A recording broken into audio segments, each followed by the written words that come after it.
Bayangkan, kamu punya tetangga baru. Dia ramah, suka menolong, jujur, dan taat bayar iuran warga. Tapi suatu hari, kamu baru tahu kalau dia tidak memeluk agama apapun, entah agnostik atau ateis. Jujur, apa reaksi pertama di dalam kepalamu? Apakah kamu akan tetap menganggap dia orang baik? Atau tiba-tiba muncul rasa curiga, kalau dia nggak takut dosa atau neraka, terus apa yang nahan dia buat nggak berbuat jahat? Di masyarakat kita, ada stigma yang sangat kuat. Beragama artinya bermoral, dan tidak beragama artinya rusak moral. Kenapa pemikiran ini begitu awet? Hari ini kita akan membedahnya lewat kacamata salah satu bapak sosiologi dunia, Emil Durkheim.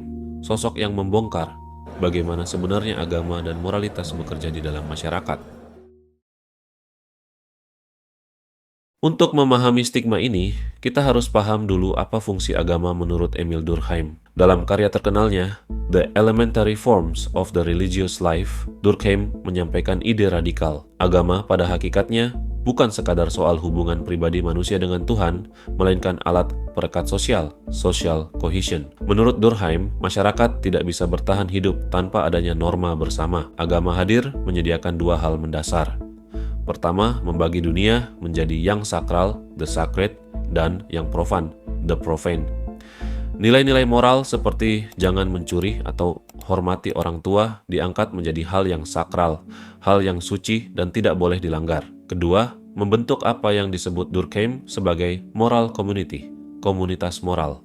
Ketika sekelompok orang berkumpul melakukan ritual yang sama dan mempercayai hal sakral yang sama, lahir yang namanya conscious kolektif, kesadaran kolektif. Dari sinilah akar stigmanya muncul. Karena selama ribuan tahun agama diposisikan sebagai satu-satunya wadah yang menyakralkan moralitas, masyarakat menyimpulkan, kalau agamanya dicabut, maka kesadaran moralnya pasti runtuh.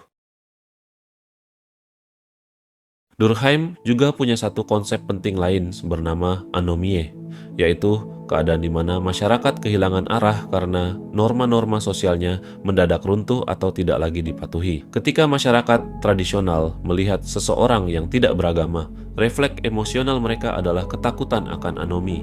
Ada rasa cemas implisit. Kalau orang ini tidak terikat pada aturan sakral kita, dia bisa melakukan apa saja tanpa rasa bersalah. Ketakutan inilah yang dijelaskan oleh sosiolog psikologis modern seperti Will Gervais. Gervais menemukan bahwa emosi utama masyarakat terhadap kelompok non-religius sebenarnya bukan murni kebencian, melainkan distrust atau ketidakpercayaan. Tapi, apakah teori Durkheim berarti orang tanpa agama pasti tidak punya moral? Sama sekali tidak. Justru Durkheim sendiri dalam teori perkembangan masyarakatnya, solidaritas mekanik ke solidaritas organik, memprediksi bahwa seiring modernisasi, masyarakat akan mengalami proses yang disebut individualisasi dan sekularisasi moral. Moralitas tetap ada, tapi sumber pengikatnya bergeser dari yang dulunya mengandalkan doktrin agama menjadi moralitas humanistik, yaitu moralitas yang didasarkan pada empati sesama manusia, rasa keadilan, hukum sipil, dan kesadaran bahwa kita saling membutuhkan untuk bertahan hidup. Sosiolog modern seperti Phil Zuckerman yang meneliti masyarakat sangat sekuler di negara-negara Nordik seperti Denmark dan Swedia membuktikan ramalan ini.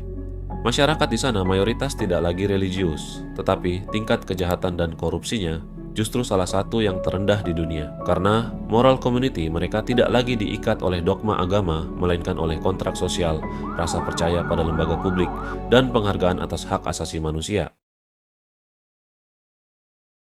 Lalu, kenapa di negara kita narasi tidak beragama sama dengan hidupnya hancur masih sangat dominan? Kembali lagi ke teori Durkheim. Di Indonesia, agama masih menjadi pilar utama solidaritas sosial dan hukum. Pernikahan, pencatatan sipil, norma kesopanan, hingga nilai kewarganegaraan semuanya diikat oleh lembaga agama. Ketika ada seseorang yang memilih keluar dari tatanan ini, sistem sosial secara otomatis merespons dengan eksklusi sosial. Mereka dijauhi, disusahkan secara administratif, atau diasingkan oleh keluarga. Ketika hidup orang tersebut menjadi berat akibat diisolasi, masyarakat menunjuk mereka sambil berkata, "Tuh kan, dibilang juga apa, tanpa agama hidupmu pasti hancur." Padahal, kalau kita bedah secara sosiologis, hancurnya hidup mereka bukan karena kehilangan moral, melainkan karena hukuman sosial dari lingkungan yang belum siap menerima perbedaan. Durkheim memperlihatkan ke kita bagaimana agama bekerja menjaga tatanan sosial selama ribuan tahun. Tapi melihat realitas dunia hari ini, ada pertanyaan mendasar yang harus kita tanyakan pada diri kita sendiri.